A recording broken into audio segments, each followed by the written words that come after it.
welcome to our brand new Pantheon Talks news video. So in determining how we wanted to move forward with the news, I really like the idea of giving the news. The news is one of the more fun aspects to me because I think there's so many interesting things that you can pull away from news information, but I feel like the videos in the past were not delivering the information in a way that I think creators or just people in general could see the benefit of them. So I think doing them as a live stream will allow us to be able to talk about them more and be able to, I can give my opinions on why I think this news article is important and why it's of benefit to the community, and then y'all can chime in with y'all's opinions.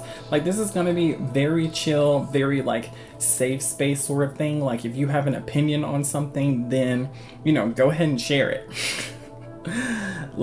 The sky's the limits. I'm gonna try and keep these limited to about 30 minutes, so that's gonna be about 10 minutes per each topic, depending on how much information we think we can extract from them. I also have the articles pulled up and they're also linked in the description, so if you want to read the articles verbatim, you can go ahead and check those out down below. Yeah, Jess, I feel that way too. I'm super excited for the news videos, and I also feel like I'm out of the loop with what's going on in the webcomic world. And when I was researching, I kind of saw these 3 topics that we're going to discuss today, and I was like, oh, some stuff is happening. Some big things are happening. So let's go ahead and get into that first article. So I'm not sure exactly how to pronounce the name of this company, so I'm thinking it's Kinza, but the next 10 minutes or so is going to focus on this article that I found about this new potential Webtoon IP holder. So what's going on with this is basically Apple, Apple here in America, is partnering in a 3-year deal with Kinza to start their own Webtoon publishing on the Apple app, in iBooks, I'm assuming. And part of what's interesting to me about this specifically is that it's a 3-year deal, which seems very much like they're doing a little test run to see how this works out. But I think Kinza was also kind of well, we don't want to do anything less than 3 years because we need to see where the market grows, because there's so much potential for webtoons. I think everybody's kind of getting an idea of where manga and anime is, and so you're seeing people dip their toes in there. But I think with the boom of webtoons and how there's not a bunch of competition, with anime, there's a bunch of different studios. With manga, there's a bunch of different studios all doing things. And so I think potentially, Apple possibly saw an opportunity to dip their toes in this, not fully commit, and then see where it goes. And then from 3 years from now, they'll be able to make a more informed decision. But the only thing about that is, with webtoons moving so quickly, I feel like if Apple doesn't move faster, then they're going to lose out on potentially just coming in and swooping up all of the potential business that they could drum up for iBooks. So thinking about this, they did a little bit of a test launch in Japan, and that was back in April. And I think they're being very, very, very reserved about this. So webtoons, let's see, Blue had a comment. I'm sorry, there's this heart thing. Okay, webtoons as in webcomics on the whole, right? Sorry, just want to be sure. So from what I can ascertain from this article, I want to say they're focusing more heavily on webtoons, because they mentioned Line and they mentioned what is Webtoon's actual company name? Navier. They specifically mentioned that. So I think they're really looking into specifically scroll format, because if I'm not mistaken, I think Apple already has access to comics. You can download comics onto your iPad. So I really feel like the whole partnership of this is about getting webtoons moving into that market. And so they tested it in Japan, and then they're planning to launch into North America like very soon, as well as like 50 other countries. So it's going to be a pretty big global launch for this thing. And what's interesting about that is what two individuals particularly had to say about this. And so in the article, there is Woody Lee and Tom Ackle, which I could be saying his name wrong, so I apologize. But basically, what I found to be really interesting about this is Mr. Lee, essentially, he is, of course, he's in the chief executive of Kenza, and he's kind of, trying to frame his whole thing as being like, oh, there's so much potential, there's so much whatever. And I think he's really trying to sell to Apple what a particular narrative. And basically he says that there's no competition right now in the markets, which to an extent, if we put on our business hats here, I kind of agree with him on this. Not 100%, but I can see what he's trying to say, or what he's trying to sell is essentially like, if we compare Apple users, like how many people have built-in like Apple products and use Apple that are like fully committed to like the Apple revolution or whatever, and then we compare it to Webtoons is still significantly small. So he's like, if you start promoting your own Webtoons sort of content, Webtoons sort of platform to people, then you'll be able to take over the whole market, which I don't think he necessarily phrased it that way, but that's kind of what I took away from it. Like, again, he's trying to sell this the best that he can to Apple and people who are going to potentially read about this that work for Apple and execs, and they can also kind of see the vision as well. And see, what I think would be really interesting for Apple is Apple already has their own studio, which it's just a hop, skip, and a jump away from it going into them making their own animation studio. So even if they don't go the animation route, they still have the live action route. But right now, content is king. So for companies like Apple, Netflix, all of those people, they want content. They want IPs of their own that they can grow and make, some sort of like big, like either Marvel or DC sort of potential chain or series that people will be invested in. And I think that's the route that he's trying to get Apple to see. And I kind of agree with that, because I think like, don't limit the viewpoint of it to be 100% realistic when you're already working in, probability of things. Like, you're already testing the market, but, test some other things in the market. Test like how strong these IPs can actually be. So then we have Mr. Ackle, and he has a completely different opinion. He thinks that Webtoon has already claimed the market more or less, but basically he boils it down to that Apple would become the most powerful player in the industry if they apply their resources to this. And so that's where I'm kind of like, this 3-year deal kind of hinges on how much investment Apple puts into it being successful. Because if Apple doesn't put any resources into it and they're very passive about it, I still think that Webtoons, like Line Webtoons, is going to like surpass them immediately.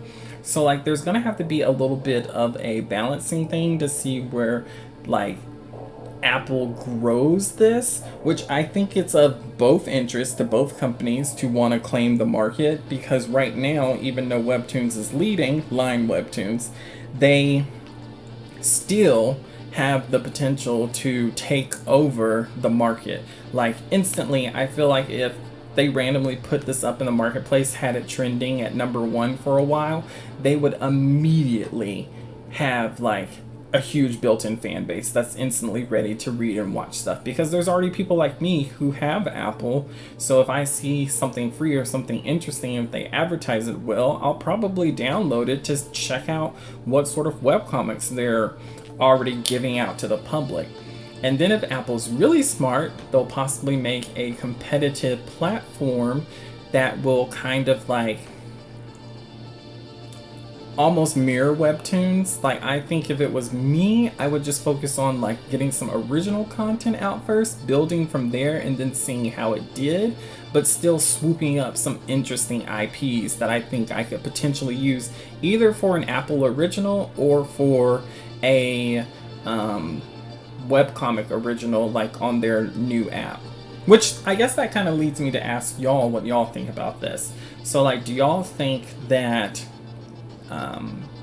if Apple came to you and they were like, hey, we may not use your series for a webtoon or a novel or anything, but we want to use it to make it like a live action Apple Plus, whatever it's called, Apple original TV show, would y'all want to do something like that? And I'll go ahead and answer while y'all are thinking about it. I totally would. Like, that's you can get a pretty hefty amount of money for that, which could sustain you to make your potential next product. And then you have a contact at Apple, you know, for any other potential things that you might create. So I kind of see it as a win-win depending on how they actually do it. If it's just another comic hosting thing, then that's like not as exciting. So I'm just like, I need to see what y'all are gonna actually do.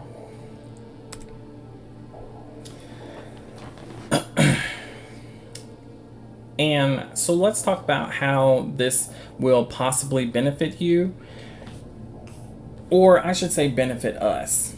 And I think what this possibly could do, if it's executed right, is it could cause Line Webtoon to actually make some official changes for things.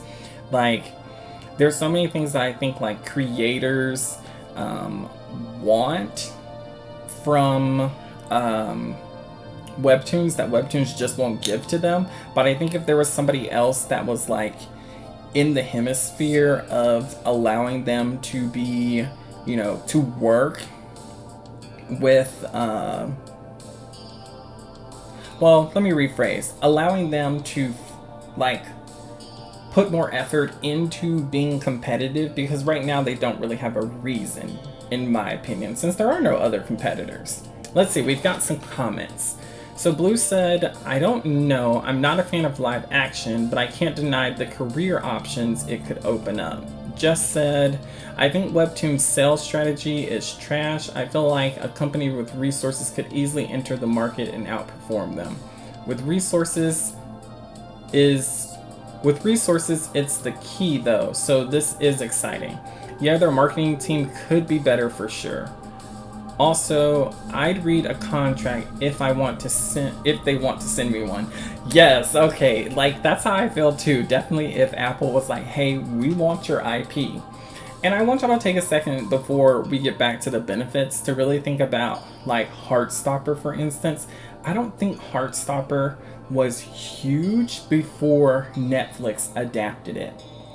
It probably had a strong following, but it like blew up. Like, not only did it blow up for the author, but the actors that were involved, it blew up for them. Like, and it was because the story was quality content. Like, they're making multiple seasons of that bad boy now, and I'm sure that author is laughing like all the way to the bank. Like, it probably opened up so many doors for her in terms of like being able to make physical copies, being, you know, a part of possible panels, being a part of possible other potential like ideas and movies. Like, they probably reached out to her to be like, hey, you know, what other ideas do you have? And now she has contacts at Netflix and other places that allow her to keep growing her career. So I'm kind of like, even if it was something, unless it was just something super, super, super precious to me, I think it would benefit a creator to go the route of accepting the deal.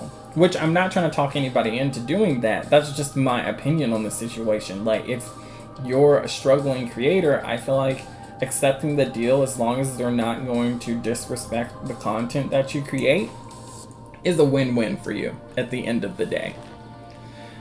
So going back to benefits, again, forcing webtoons to change, forcing them to either like add more staff, to change up their regulations, their policies, their guidelines, even changing how they view content, I think would be really important. Then I think this would force webtoons also to pick up more original creators, because if they're not picking them up, Apple and Kinza is literally going to go to Webtoon Canvas, look at what's on there, find series that they think are possibly good series that could be, launched on their site, of all different like levels of art skill, levels of writing, and essentially like nurture those into strong series. Like, it would be a slam dunk. So I'm like, Webtoons, you've got to get more originals. There's tons of people on there, but it's gonna have to put in some work of like developing some of the series that have potential but aren't just there yet. Let's look back at the comments. Jess said, I think Webtoon's general strategy of making all their money off coins is not a winner. I think they would do a lot better with an ad revenue strategy with their demographic. Teenagers don't have a ton of free income to spend on FastPass. 100% agree, Jess.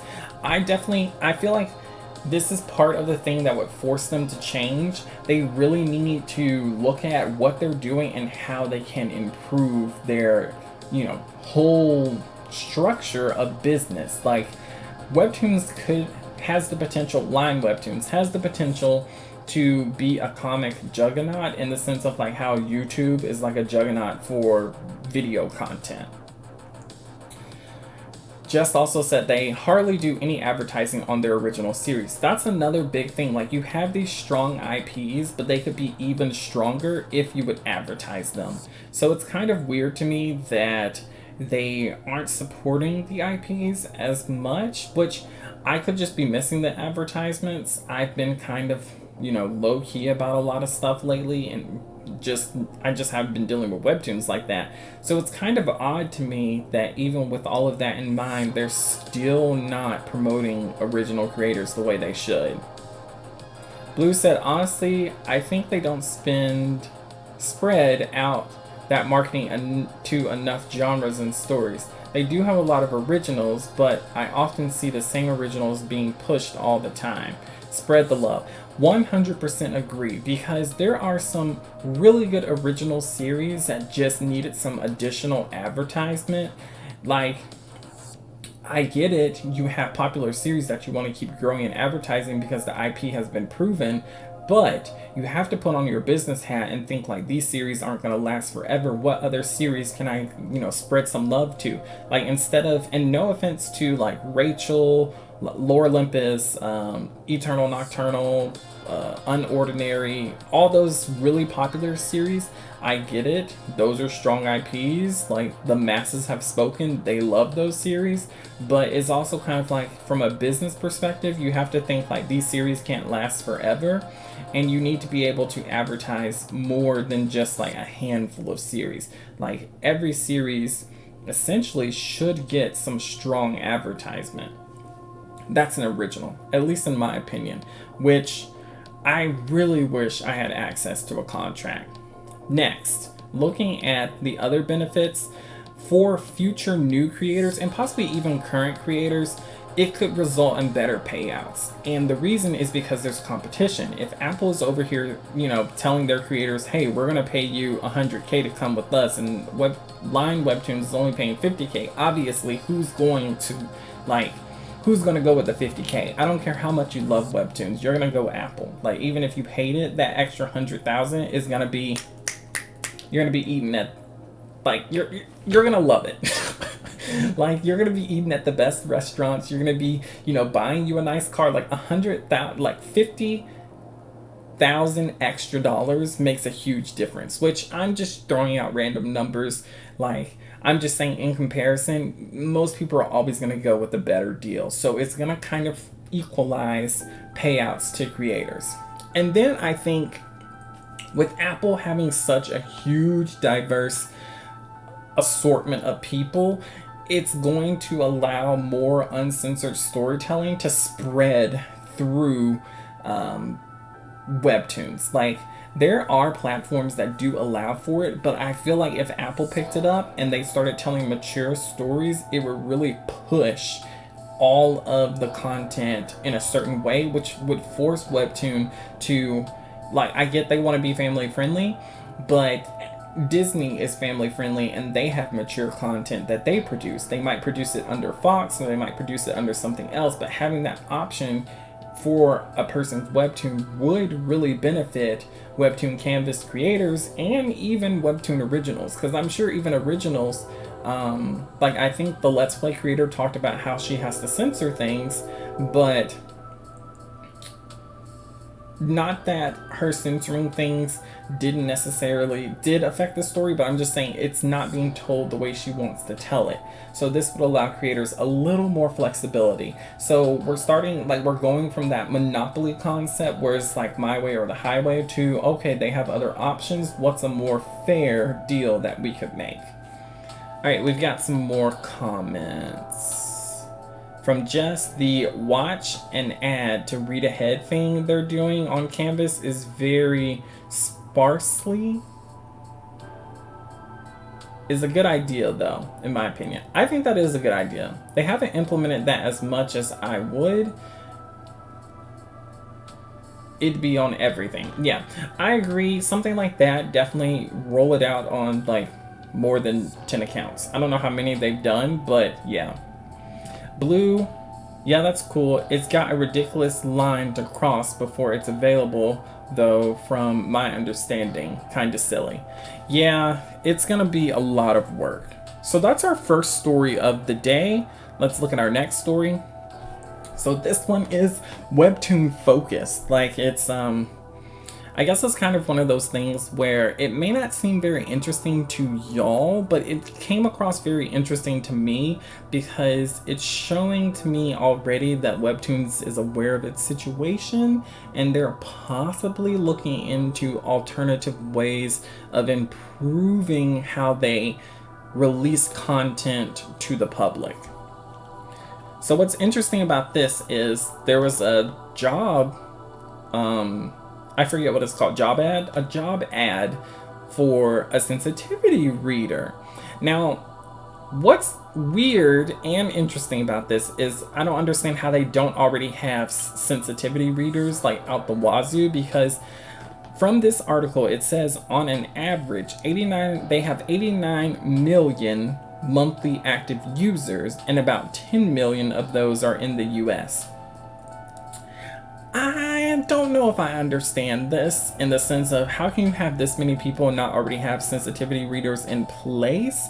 Or maybe this was an indication that they needed more sensitivity readers because of the responses that they're getting from having such huge number of active users.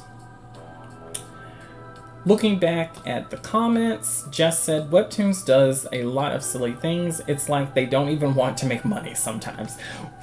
Yes, like, can I enter into these boardroom meetings, please? Because I feel like I would have so much to say. I'd be like, listen, we're losing out on a lot of money, y'all. Like, a lot of money. Because I think sometimes somebody at Webtoons will have a good idea, they'll try it, and then they don't follow up with it. So it's really, really weird because, like, for instance, I think they had, like, the Webtoon influencer things or whatever. Why don't I see that much Webtoon content then? Like, I would think, like, from an influencer's perspective, like, if I'm a Webtoon influencer, you would be telling me things to influence on, to, you know, get people's impressions, opinions on, to build hype for. And I don't think I ever see like any Webtoon Canvas like advertisements from these creators. Now, every once in a while I'll see one where it's like, this is sponsored. I'm just like, okay, 1 out of like 16 million. Where are the rest of your influencers at? So it's kind of weird to me. They often will pick up ideas and then just drop them.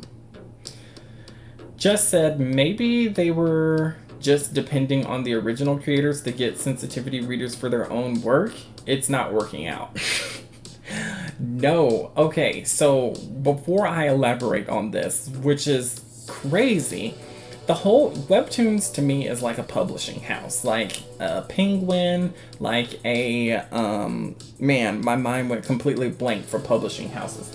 but publishing houses are meant to take care of everything besides the writing.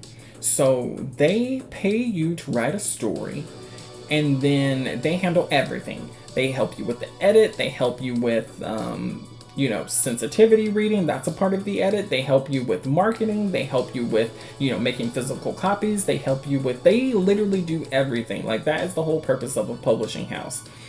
Now, I don't know if because like Webtoons is being weird about stuff and like their contracts don't include any of this stuff, but I would think for the benefit of the company, like if I'm putting something out on a platform that I own, I would want it to go through various checks before I put it out. So at the end of the day, if any backlash came out, I could be like, hey, we have sensitivity readers in place. We have people in place to, look for these things. We're so sorry that we didn't catch them, but we do put forth effort to try and catch them to the best of our ability. Jess said, to be fair, the original creators have no time to be doing that. Webtoons should be handling it. Exactly. 100%. The creators literally just make the story. They go over it with the editor. The editor's like, this isn't hitting. The sensitivity reader's supposed to say, this dialogue isn't working. This whatever is offensive. And then like it goes back to the original creator. And then the original creator makes adjustments depending on what has been said. Now, this is where sensitivity readers, they're just giving their opinion based off of like research, based off of their own experiences, based off of a lot of things. But at the end of the day, it's an opinion. So the creator could choose to ignore it as long as it doesn't break their guidelines or their terms. Like, creators do have a certain amount of power within the relationship. And if it doesn't break Webtoons terms and conditions, Webtoons could say, okay, cool, fine, you want to ignore it, we'll go ahead and put it out. Blue, you have a comment, or no, Jess, you got a comment? Blue, yeah. That's exactly right. The company should be hiring assistants to help the author. They 100% should. They are a publishing house. Like, even though, from what I understand or what I can ascertain, they view them as like independent contractors, which I get it, they kind of are. They're not working a 9-to-5 for you, but they're still a part of your company. They're a huge part of your company. So if you have a creator that doesn't need assistance, great. But if you have a creator that needs assistance, as knowing the Webtoon process is not like making a novel, you basically need help. So I don't see how they can have such strict boxes for the creators to be in with no wiggle room. Jess said that too. If they didn't leave so much money on the table for no reason, they could afford it. Exactly. So this is where I'm just like, if y'all implemented things to help y'all make more money, then you would really benefit from this, okay? It drives me crazy. So how this potentially benefits us?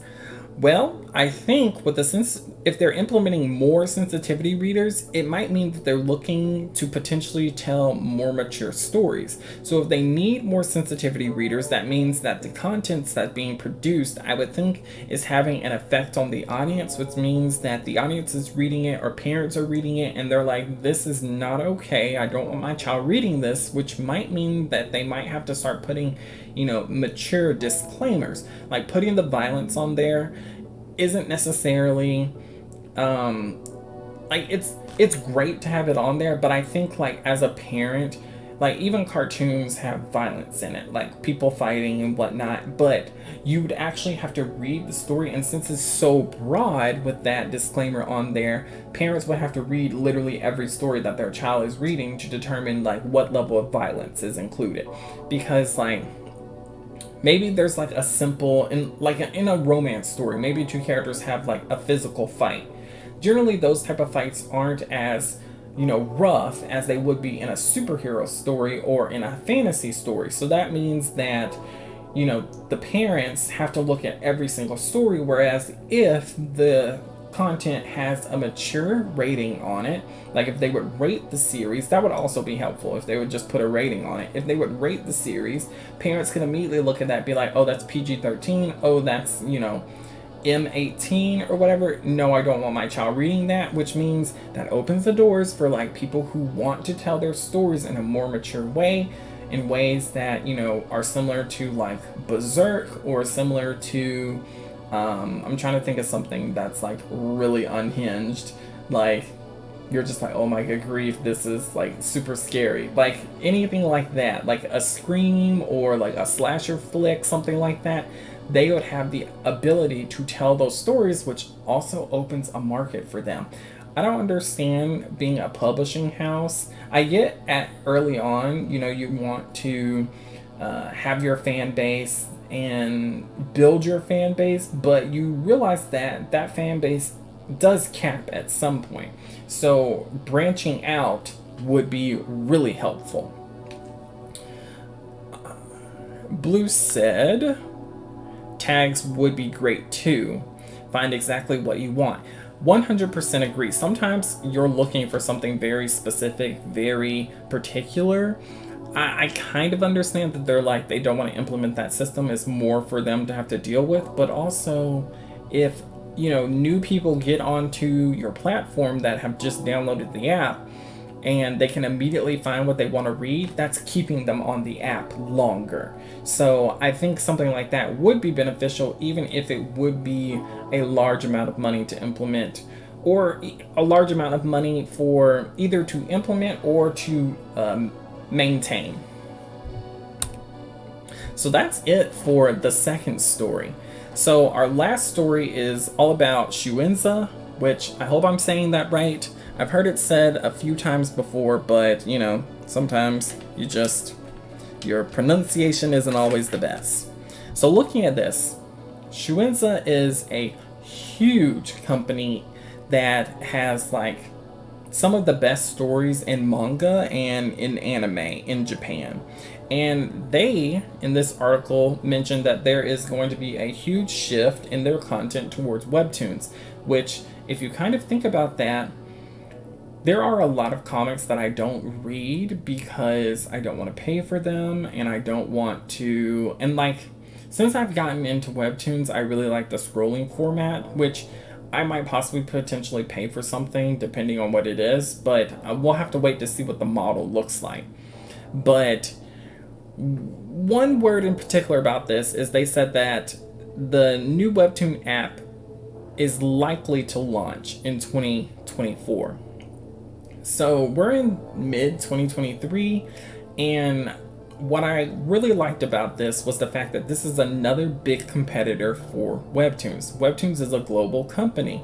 So although we might just be looking at it from like being in the US or being over here where we are in North America, having more competition everywhere will ultimately benefit creators in general. So like having an equalizer, even if Shueisha ends up not launching anything in North America or anything like that, it will cause Webtoons to shift making their content, shift being able to present their content in a way that's going to, you know, be more lucrative to creators. Because if you have all of these people, and like Shueisha has a name behind themselves, they're like Apple. So they already have content, they already have IP that they can put on there, they already have like huge studios dedicated to making content on a weekly basis.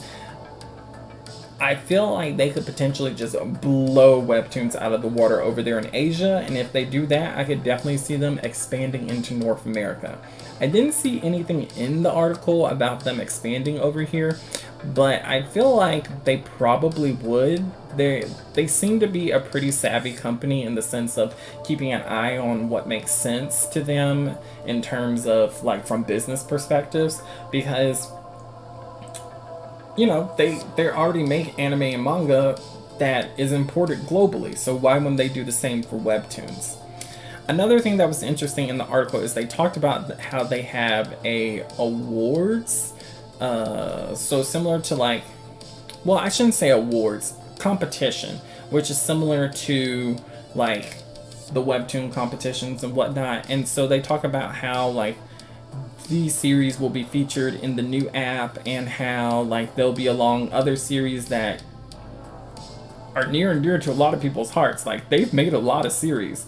So could you imagine like your series being on the cover, or your character being on one of their covers with another character of theirs? Like, I don't know. I don't know all the series that they've made. I'm gonna say like Bleach, One Piece. Like, could you imagine your character being on the front cover with Luffy or with Ichigo or something like that? That would be insane, which would automatically, having that sort of fan base and having that sort of ability to reach people and just have people interested in just entering into your content because they like your company is definitely a plus. So I don't know much about them from a business perspective, but I can just talk about, you know, how I've perceived how they've affected North America, which, you know, we've seen a rise in anime conventions, we've seen a rise in nerd and geek cultures that like is surrounding anime. So I'm just like, yeah, I feel like a lot of people would just enter this for fun,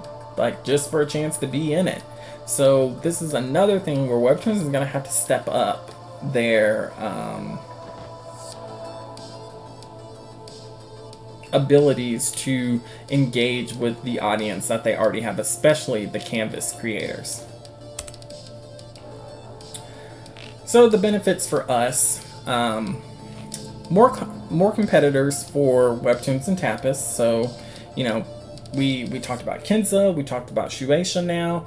We can kind of see, we've talked about Apple. We can kind of see how like all of these platforms starting to enter into the wheelhouse of Webtoons. I'm like, Webtoons, you better start like hitting the gas full throttle, or these companies are going to swoop in and claim the entire market. And there are other platforms for creators to build fan base on, like being on Shueisha or whatever. Like, I feel like it would already have a built-in fan base, especially if they had like series on there for you to read, like Demon Slayer or One Piece or whatever on a weekly basis. That was like, you know, more accessible, easier to deal with. And then it also had like Canvas creators on there too. I think that would just be a win-win type of situation for people, especially if they target different audiences. Like if Shueisha goes the route of targeting boys, which they kind of already do with like Shonen Jump and whatnot, and they focus that with Webtoons, like, and they go and like handpick some, you know, amateur or Canvas creators, and they're like, these fit the brand of what we're trying to build, they would like rapidly explode. So I just think it's a really smart idea to keep an eye on these potential companies coming out, because these are benefits of for us as creators and places to put our content and put our videos, put our Webtoons on that could grow to even greater heights. So that's pretty much it. This was a very different style news video. If you're watching this in the future, leave me a comment. Let me know if you'd like this different format of the news video. That would be really beneficial to me. Thank you so much to everyone who was able to attend. I guess we'll wrap this up, and before I go, I guess I should ask if anyone who's here right now has any questions or has anything that they would want to state on the video before we end it. I personally really enjoyed it, so I'm actually really excited to do more of these, and I think it was way more interactive and way better than just us reading the articles to you. Like, I think being able to articulate why I find certain articles interesting or why I find them to be important, I think is really great and a benefit to like actually watching the news. Like, the news is probably one of the best ways to inform ourselves about making better decisions. Like, imagine if there was an article that came out that was like, Line Webtoon is shutting down, and nobody knew about it because they don't read the news. Like, so this is why I'm just kind of like, getting into the flow of these will be like really beneficial and a lot of fun. All right, last few comments. So Blue said it was a lot of fun. Thank you so much, Blue. I'm so glad you could join. Jess said more competitions for Webtoon is great news. 100%. Hopefully it'll be like a global competition. I think that would be really cool. And then just some, you know, congratulations to me, I guess. Thank you so much, you guys. I really appreciate it. I tried to make the video super interesting, as well as give a more transparent opinion on webtoons, which I hope is beneficial to all of you guys. I'm trying to be a little more open with y'all and just, you know, really give my opinions during these news videos that are more candid, so I hope you appreciate my honesty. Alright, well that's going to wrap it up. You know, thanks so much for watching. Please give me a like, a comment, possibly share the news video if you can. I mean, I would really appreciate that, especially since this is going to be a new style. And with that, I will say goodbye to you all. Thanks so much for watching.